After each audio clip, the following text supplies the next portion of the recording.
Hello BGM5, how are you today? Hope you are having a lovely day like I am having, and hope your day is blessed. Hope you've been practicing well and hard. You know, if you practice, you will do awesomely well. If you don't practice, well, I tell you the truth, there is no way you would be stagnant. You will only be reducing. You'll be reducing in the level of your knowledge, because the truth is, even if you decide not to grow, the earth is growing, the world is growing, knowledge is being acquired every day, new knowledge is being discovered every day. So you've got to improve daily.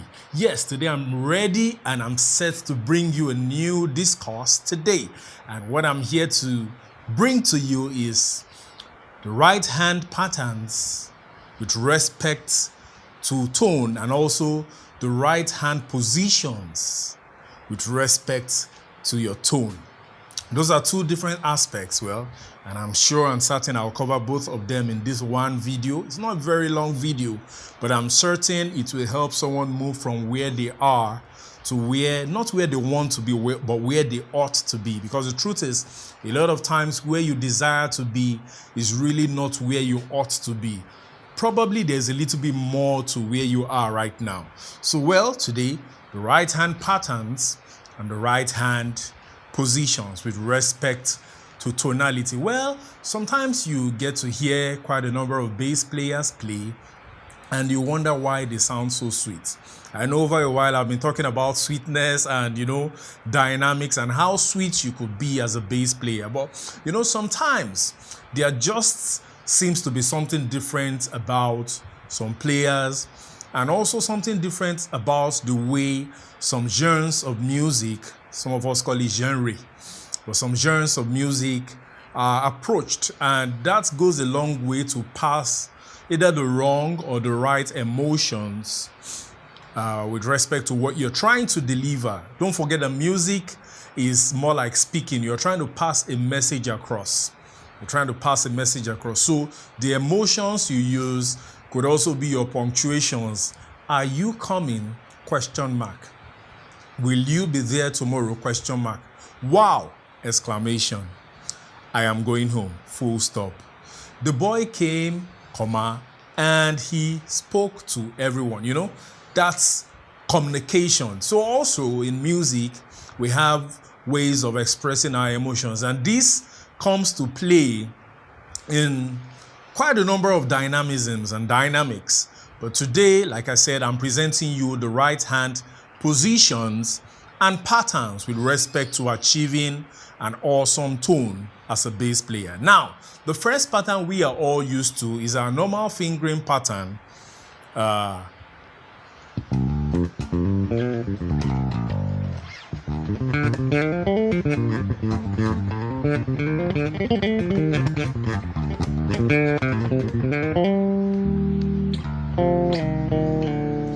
We're all used to the normal fingering pattern. Don't forget, my emphasis is on my right hand. That's our regular fingering pattern of playing the bass. We just strike, you know.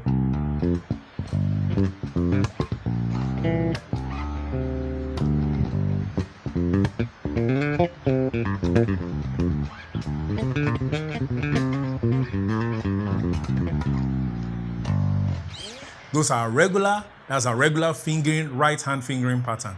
Now, there are other patterns to this that really go a long way to determine the wholesome tonality of our music, the emotions our music carry. And another one of them is your thumb mute pattern. That means you're using your thumb and you're muting on with your palm. Or let me say your palm mute pattern.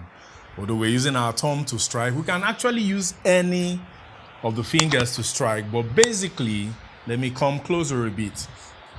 I know I've explained this in past BGM versions or volumes, but notwithstanding, it could be a reminder to you. It's possible you've not taken advantage of this pattern in your play. So we're talking about right hand pattern. So I mute, I bar my strings with this part, that's the lower part here of my palm, and I form this shape like I'm trying to carry something, then I play.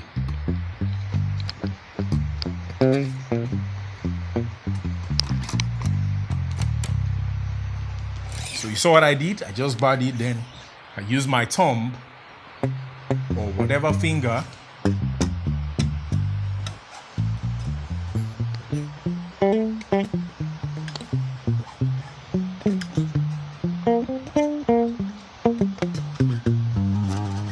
so I just barred, and you saw that the sound is a bit firmer. It's firmer than my regular, fingering pattern. So those are two patterns, the regular fingering and the thumb mute pattern. There are several other patterns, but I think for now I will stop at that, or those two. So if you could take advantage of those two, go a long way to help you establish and build a better playing pattern on your bass guitar. Okay, well, let me introduce one more. This is the nail picking pattern. On this technique or right hand pattern, you play using your fingernails. Well, I don't use that pattern so much, and I don't have so many. I don't have fingernails, but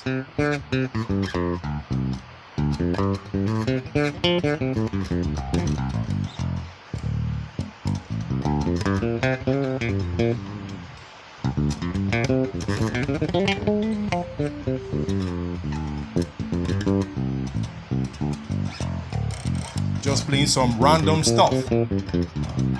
But what you're simply doing is using your fingernails. Now, I have heard or seen quite a number of bass players that use just their fingernails alone, but I feel it's not really a good idea to just focus on one of these patterns. I feel it's important to master all these patterns, these right hand patterns, because they will come into play at one point in time of your play or the other. Like sometimes the sound gets really, really bad, and or I get to play in a place where the sound is really awful and sometimes too bassy, and it has this boom effect. And when it's time for me to pick a solo, no matter how much I try to work on the EQ of my bass guitar, I tell you, it's always difficult to get a solo tone when it's time to play a solo.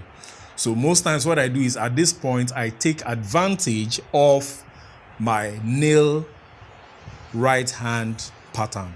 That's play with my nails. It adds a little bit of more treble to your play.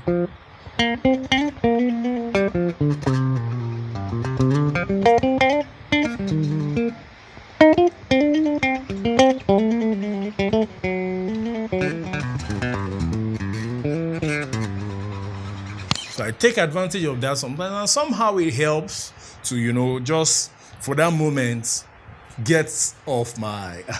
Then sometimes when I want to play and maybe the treble is too much and I really want to get my rounded sound and make use of... It has a way of that's the palm mute pattern. Has a way of giving me that depth. And as much as possible at that point, I avoid the higher registers. That's the thinner strings. I try to avoid it at that point. Yes, that's about patterns. And sometimes, I try to use these right hand patterns, and it's still difficult to get the kind of tone I want to achieve. So at that point, I now take advantage of right hand fingering positions. Well, they're not dependent on each other, but it's just an advantage I take, and I try to make use of it. It's not compulsory. I mean, sometimes it's not every time you get to be in a place with bad sound too, but each one of these fingering patterns are important and very good in your regular gigging and regular play as a professional or as a bass player. So the second I'll be teaching you is your right hand positions. How many of us have really taken advantage of the right hand positions? Now, let me show you how sweet it is, because sometimes this helps to build emotions too, and add a little bit of personality. That's why we listen to some songs and we say, wow, this song sounds spiritual. I know you've heard some people say that, wow, this is spiritual. Well, I'm not saying the song isn't spiritual. What I'm trying to tell you is sometimes It's just that the people who played on the song used the right dynamics. So it might not necessarily be that the song is spiritual, but the people who played on it used or made use of the right dynamics that was able to capture the message or the mood that they wanted to pass across. So it might be spiritual, might not be, but if you have the right dynamics and play the right dynamics, you achieve the kind of sound you want. So for example, I play this.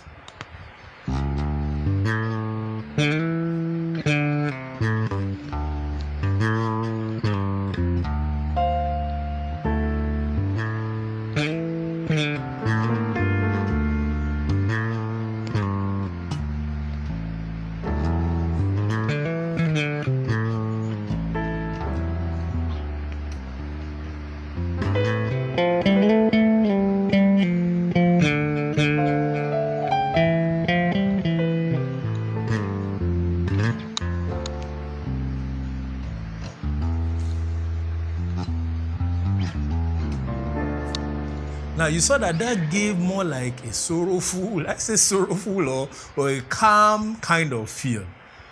Well, that's because I changed the fingering position of my right hand. So what I simply did was I moved down, striking my notes on the fretboard where we have the frets, not just around the pickup areas. I struck my notes.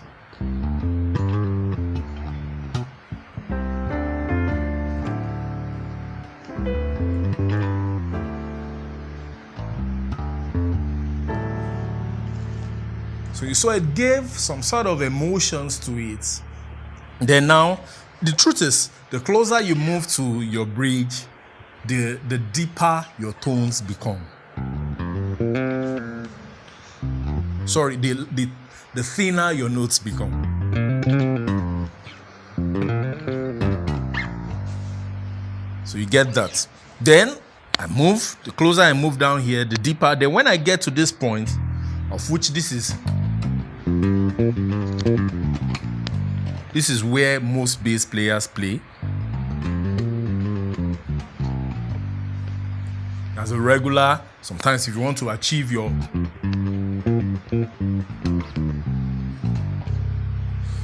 to achieve that depth and still maintain some level of treble, you get to play at this point. Like I said, as much as possible as a bass player, learn to play on every point. You will need these techniques or patterns or positions handy at one point or every point in time of your playing or gigging. So the next one is playing on my pickup where I have my first pickup. You will hear the difference. The same thing here. You heard the difference. Hear it here now. Sorry. Now hear it here. Can hear the difference. Then I come here. Can hear the difference. So now, in between the pickups,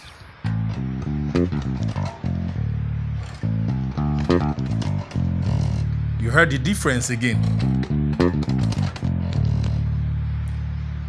Now, on the second pickup,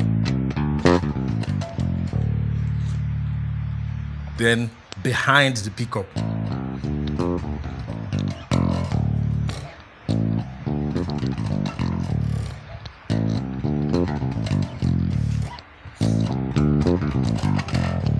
Now, all these positions are very, very important, like I said earlier on.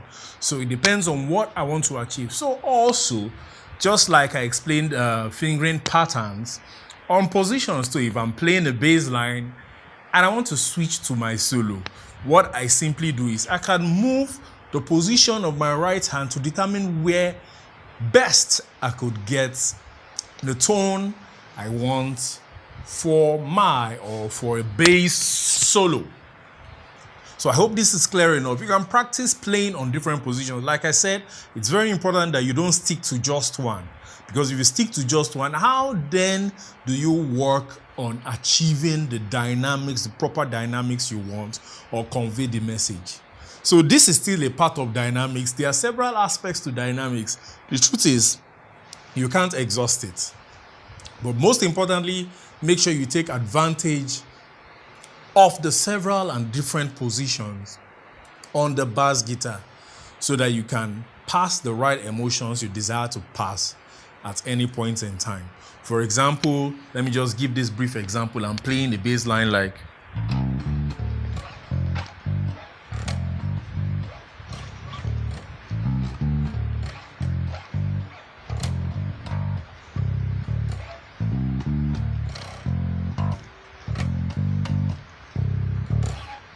Now that's my bass line. Now if I want to pick a solo and I feel this is too bassy, I could now, I play there.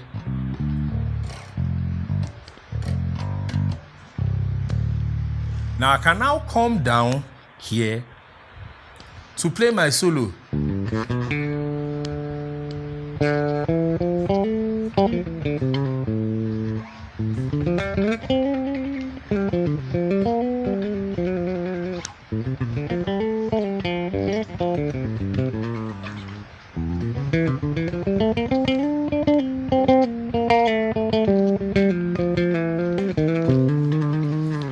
So you saw that the tone became different without having to adjust anything on my EQ, on my bass. So I want you to take advantage of this, practice this, and you will do awesomely well. Now your first assignment, I want you to pick 2 finger positions and two right hand positions and 2 right hand patterns. Make a combination on a groove of it and send to me on WhatsApp. You can send it on the group so that I'll just look through it and be sure that you did the right thing to monitor your progress. Different positions too, different patterns too. I'd love to see them. Have a blessed day. God bless you. I love you all. See you next time.